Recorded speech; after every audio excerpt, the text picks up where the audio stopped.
Have you ever wondered what games you should keep or you should lose? Find out here at Purge Reviews. Seven Sisters is a bizarre little game about the 7 deadly sins. I'm not sure this game ever got a proper release as the board game company went out of business. Perhaps it did, but I can't really find anything on it. What it boils down to is an area influence game. You were dealt 6 cards each round, and you'll be playing those cards to put out influence on these sisters, and you will score victory points if you have the most. But each time you play on them, there's a little bit of a power that will be activated to move things around. Now, you are working within the constraints of what cards you are dealt, but you'll be making decisions based on what you're dealt. So it has a little bit of luck, I guess. If you were dealt cards that maybe work to your pattern or play style better, maybe you do a little bit better or what you're wanting to accomplish. But you're playing against the other people and hoping you can influence the sisters in order to maximize your victory points or the plans that you have during the game. I found the game to be a fun experience. It was fun enough. The components were a little lacking, but I wonder if I had a prototype copy versus a published one if it was never published. I couldn't really tell if the components were just not up to par or if I had a prototype version. I wasn't really sure where I got the game. I couldn't remember purchasing it, but it could have been a finished product for all that I know. But it didn't really live up to modern standards for board games. The game was fun enough, but I just don't feel like area influence is something that speaks to me. I did like the different theme that was put on this and the sisters and how you're influencing them and you're going about. It did give me enough control where I felt like I had enough luck, enough card play, hand management, and enough decision making inside that scope that I was pursuing my own victory rather than game playing myself. So that all felt well.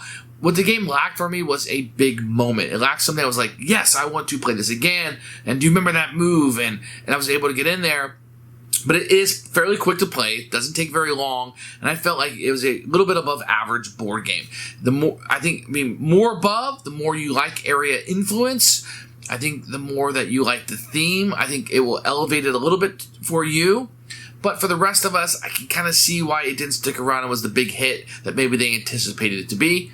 For me, it was going to be a Purge, but I could see this one sticking around in somebody's collection as it is a fairly decent game.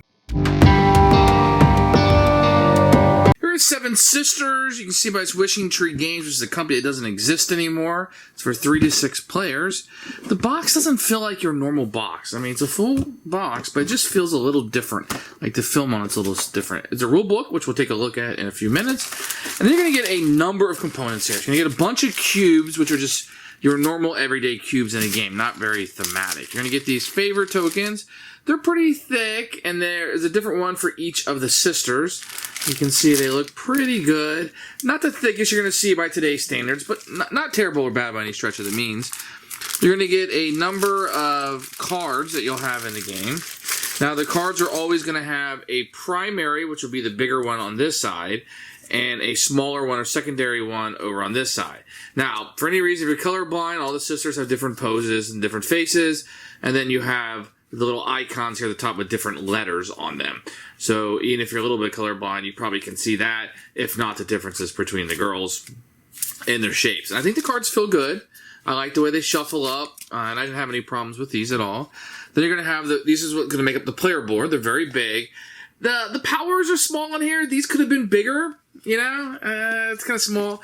Some people might not like how revealing the girls are in the pictures and stuff. I mean, that's to your own taste. But these are very nice and very big and chunky.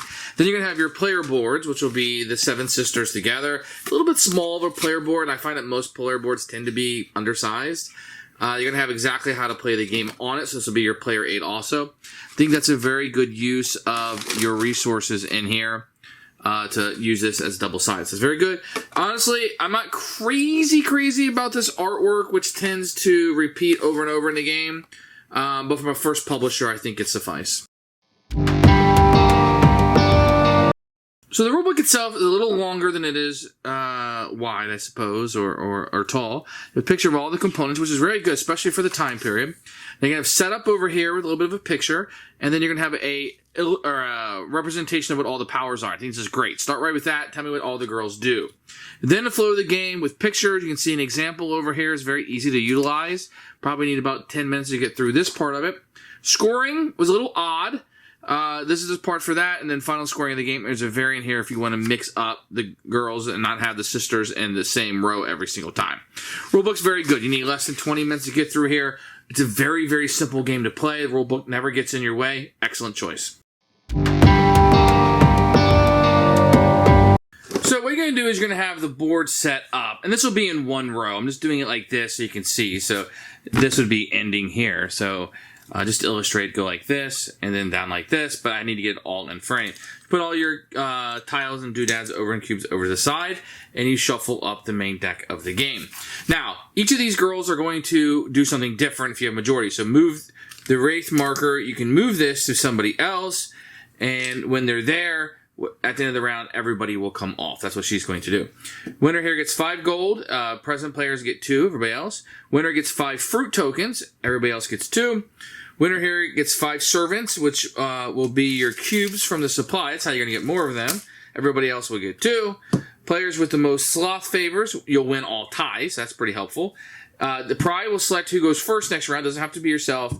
And Envy allows you to move servants. So when you have servants at a location, you can take somebody's servants. Let's say I had a bunch here. I could take 2 of these and move them somewhere else, possibly taking care of the influence somewhere else. So that's what Envy will do.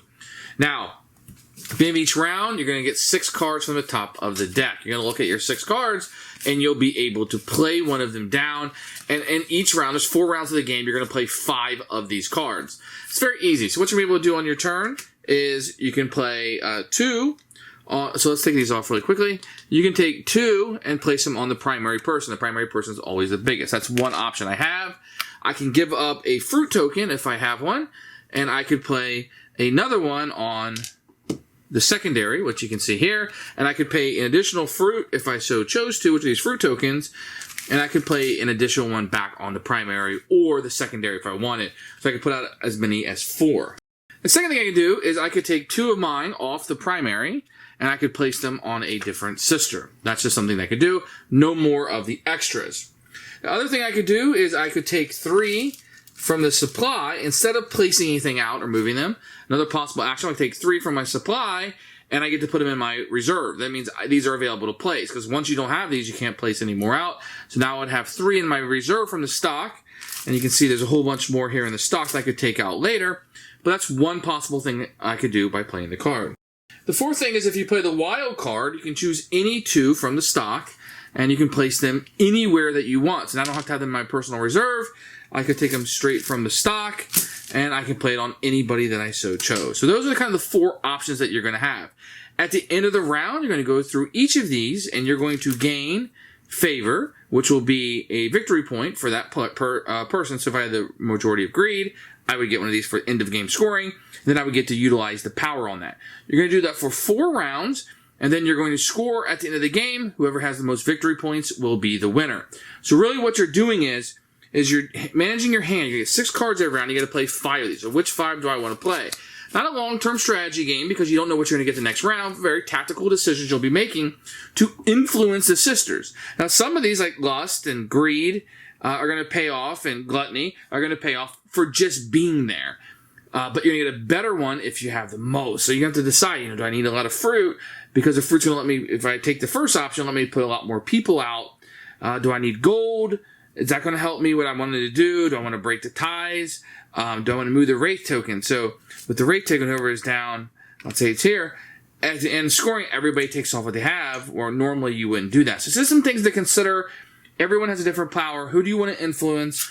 What will the cards allow you to influence? There's a lot of different cards in here, and with different combinations. And will you be able to influence the people that you want? It's all about managing your hand, tactically playing these cards, and influencing the right sisters so you can score the most points. And that's how you play 7 Sisters. Who should buy this game? I feel like this is a good game. Maybe not in the aspect of great game. In order to stay in this collection I have, I need great games. But if you have 3+, and I think the more the merrier with this type of game, with the area influence, it will make it a little bit more of a chaotic as things are moving around, but I think that's going to play to the strengths of the game. I think that will make it a better experience. So area influence fans, people who like this theme, and 3+, but really on the high end, 4 or 5, I think the game will play better. That's who I would say this game is for me. I don't feel like it kept up with modern times, and it is a purge for us.